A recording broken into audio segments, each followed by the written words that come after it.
ये आकाशवाणी गोरखपुर हो।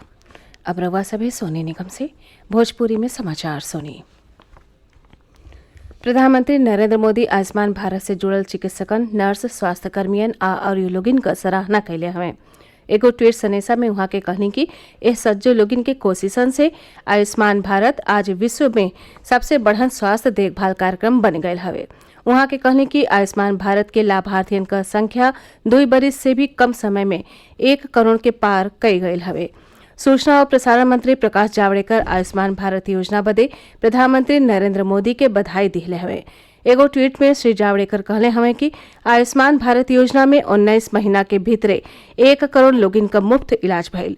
वहां के कहनी कि जरूरतमंद लोगिन खातिर ई सबसे बढ़हन और सफल स्वास्थ्य देखभाल हो। मुख्यमंत्री योगी आदित्यनाथ प्रवासी श्रमिकन से एक बेर फिर आग्रह कैले हमें कि उ लोग पैदल आ अवैध वाहनन से यात्रा न करें। लखनऊ में आज लॉकडाउन व्यवस्था का समीक्षा करत कहनी कि केंद्र और प्रदेश सरकार सज्जो प्रवासी श्रमिकन के सुरक्षित वापसी खातिर मुफ्त में रेलगाड़ी और बस चला रहल हवे। मुख्यमंत्री कहले कि अब तक ले प्रदेश में 838 श्रमिक विशेष रेलगाड़ी पहुंच चुकल हैं, जैसे 14 लाख से बेसी प्रवासी श्रमिक आयल हवें। वहां के कहने कि अगला 2 दिनन में 206 रेलगाड़ी अवरियो आई हैं। ए तरह कुल 1044 रेलगाड़ियन क व्यवस्था कैल जा चुकल हो। श्री योगी कहले कि प्रदेश परिवहन निगम क 12,000 बसन के प्रवासी श्रमिकन के उनके गृह जनपद तक पहुंचावे खातिर लगावल गयल हैं। एकरे अलावा सरकार हर जिलाधिकारी के अधिकार क्षेत्र में 200 बसन का इंतजाम कैले हवे। मुख्यमंत्री कहले कि एह तरह राज्य के सज्जो 75 जिलन के कुल 15,000 बस अतिरिक्त रूप से उपलब्ध करावल गयल हैं। रेल मंत्री पीयूष गोयल कहले हवे कि भारतीय रेलवे 1 जून से हर दिन 200 गैर वातानुकूलित रेलगाड़ी चलाई। वहां के कहले कि ऑनलाइन टिकटन का बुकिंग जल्दी शुरू कैल जाये। ये रेलगाड़ी श्रमिक स्पेशल रेलगाड़ियन के अतिरिक्त हुई हैं। वहां के कहने की रेलवे श्रमिक स्पेशल रेलगाड़ियन क संख्या दुगुना कैले का योजना बना रहल हवे, जवने से प्रवासी श्रमिकन के ढेरी राहत दिहल जा सके। रेल मंत्री कहले कि राज्य सरकारन से अनुरोध कइल गयल हवे कि उ श्रमिकन क सहायता करे और लगे के रेलवे स्टेशन पर उनकर पंजीकरण कई के उनकर सूची रेलवे के दें, जवने से विशेष रेलगाड़ी चलावल जा सके। केंद्रीय स्वास्थ्य और परिवार कल्याण मंत्रालय के आंकड़ा के हिसाब से देश में कोरोना संक्रमण से स्वस्थ भइले का दर 39.62% हो गयल हवे। अब तक ले 42,298 रोगी इलाज के बाद स्वस्थ हो चुकल हवे। पिछला 24 घंटा के दौरान 3,124 जने ठीक भइले और 5,611 लोगिन में संक्रमण का पुष्टि भइल। देश में कुल संक्रमित लोगिन का संख्या 1,06,750 हो गयल हवे। ई महामारी से अब तक ले 3,303 लोगिन का मौत भइल हवे। पिछला 24 घंटा के दौरान 144 जने का मौत भइल।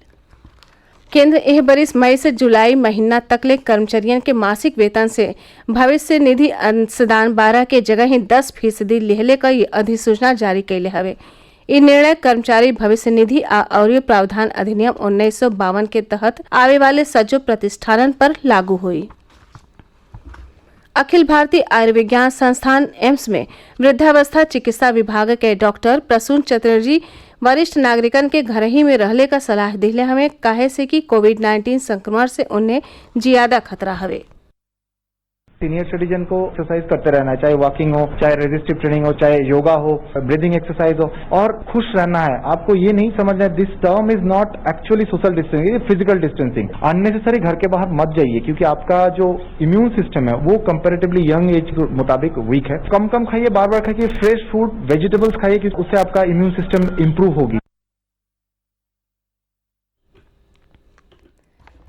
आकाशवाणी का समाचार सेवा प्रभाग आज अपने फोन इन कार्यक्रम संवाद में रेलवे पर खास कार्यक्रम प्रसारित करी। श्रोता विशेष रेलगाड़ियन के बारे में टोल फ्री नंबर 1800-115-767 पर फोन कई के विशेषज्ञ से जानकारी ले सकेले। टेलीफोन नंबर 011-233-14444 पर भी जानकारी हासिल कैल जा सकेला। #AskAIR का इस्तेमाल करके Twitter handle @AIR news alerts पर भी सवाल पोस्ट कैल जा सकेला। ये कार्यक्रम आज संध्या 7:10 पर FM गोल्ड चैनल और अतिरिक्त मीटरन पर सुनल जा सकी।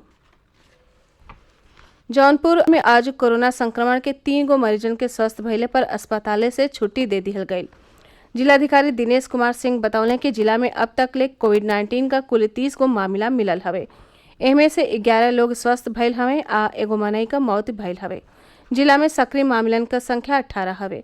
ओहर संत कबीरनगर जिला में आज 5 गो और कोरोना पॉजिटिव मामला मिलल, जेसे संक्रमित लोगन का संख्या बढ़ के 45 हो गयल हवे। 25 लोग अब तक ले स्वस्थ भइल हवे और 4 जने का मौत भइल हवे। जिला में सक्रिय मामलन का संख्या 16 हो। एकरे साथ ही इस समाचार बुलेटिन पूरा भइल। नमस्कार।